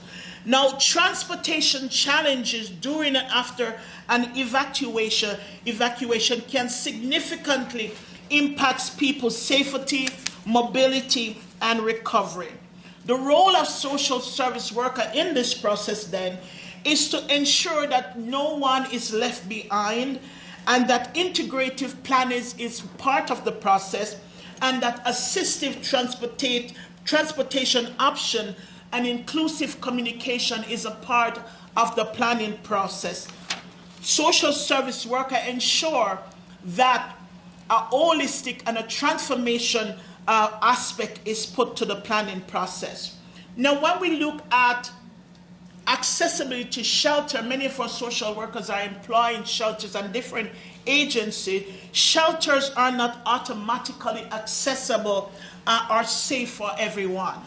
Social service workers then help to ensure that shelters are inclusive and transformative and transform trauma-informed care, and respectful dignity is employed to all who are within the shelter environment. They also advocate for step-by-step free access, accessible washrooms, space for mobility devices, visual alarms, tactical signage, and sensory-friendly spaces. Social service workers also ensure that shelters can accommodate service animals, store medication, and provide charging station for power-dependent devices.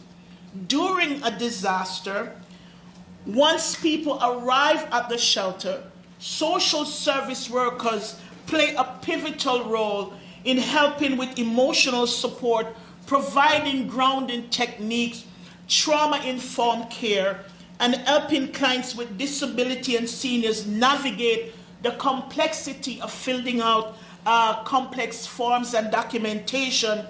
And also accessing resources that time can also be problematic. Social service plays a pivotal role during this time to ensure that everyone who enters during a disability are provided with either water, food, or we can call 911 or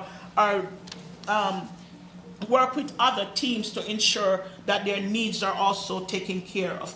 They also monitor for equipment gaps, making sure no one is overlooked because of ageism, disability, language, culture, income, religion, or race. Social service workers transform shelters from a place, not just a place to stay, but into a place where people feel safe, supported, and seen during an emergency. Now, when we look at the role of social service workers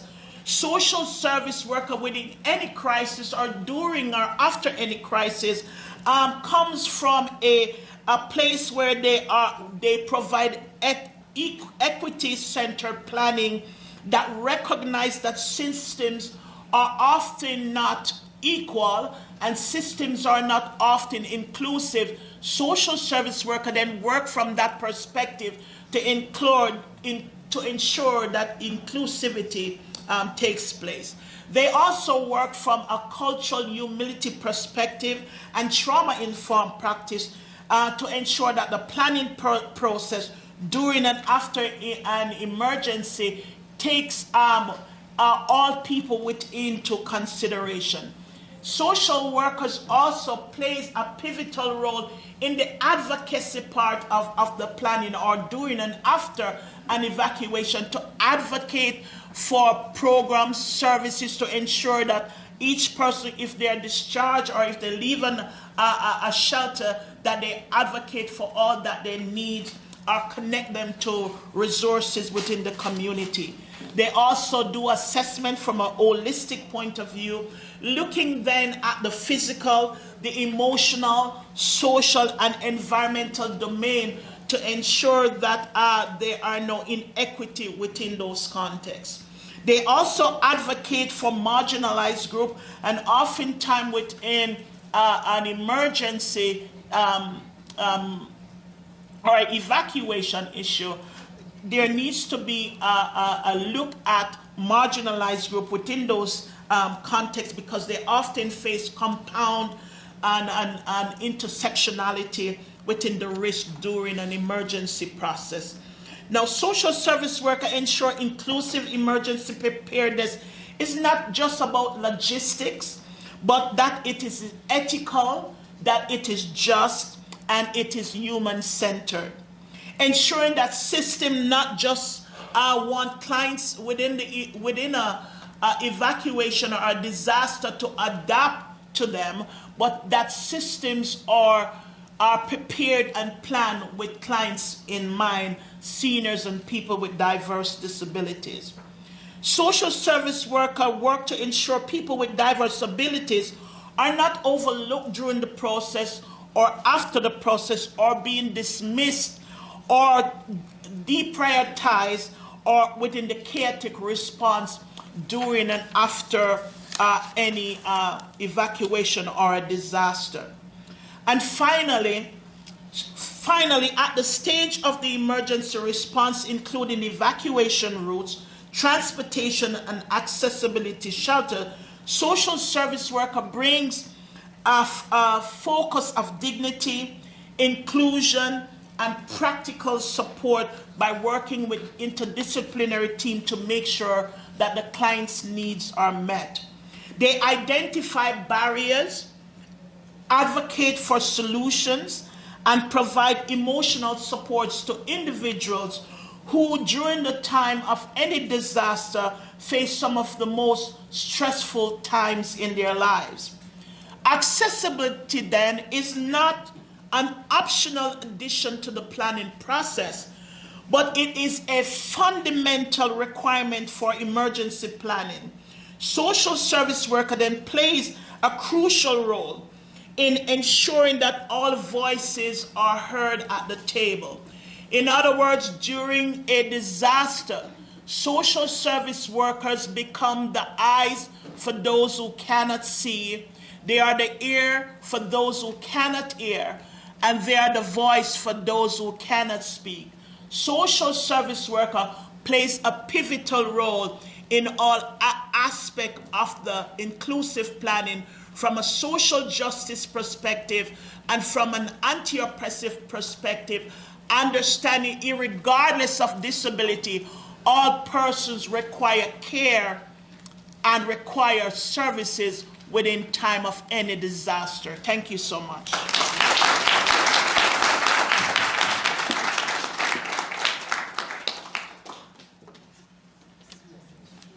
And thank you, Dr. Hines. Very, very thought-provoking, very informative. And once again, adopting a lens through social service work, developmental service work. You know, we're hearing different presentations from what seems to be different sectors, but there is an underlying motif, an overlying theme, if you will. And that is, of course, you know, adopting different lenses, different approaches to emergency management and preparedness. So I think we are doing a second draw, so we can carve out some time to identify the next successful winner. Do we want to volunteer again? Oh, maybe, you know what? The first volunteer. I think she asked. Yes, yes. Oh, yes. I'm going to ask a council. Oh, you want to help me? Oh, yes. Yeah. And we're going to have the Consul General join us as well. To join us, yes, please. So this is for the emergency preparedness. Yeah. Oh, wow. That's a beautiful kit. This is a 72-hour kit. Like I said, it doesn't have your underwear in it, but it's got a lot of great stuff. It's got a crank radio in it. It's got a first aid kit in it. It's got a lot of other basic supplies that will help you and start to build your kit. So there you go. Why don't you pick it? Yeah, do you want to draw the ticket again and read the numbers out? All right, here we go. What's the number? 7570030. Okay. Who's the lucky winner of the kit? Oh, please come on down. Yes.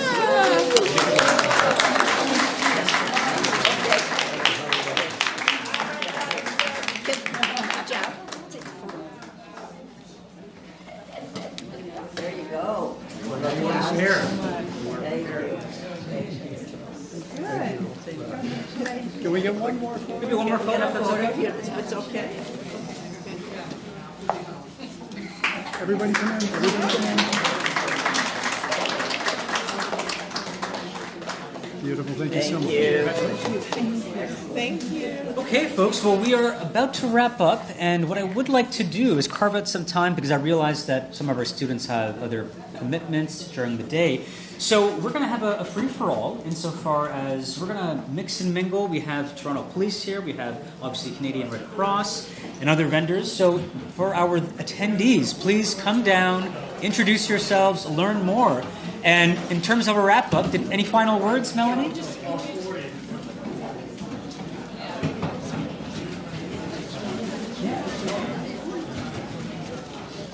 for a last minute note for everybody, if you have not signed in, you will not get a certificate. So please ensure you talk to the Connect for Life team. You'll receive a handout with resources and your certificate next week.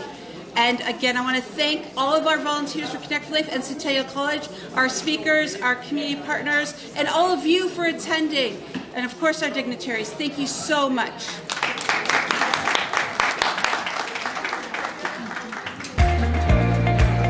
Yeah, please feel free to come down, folks. Introduce yourselves.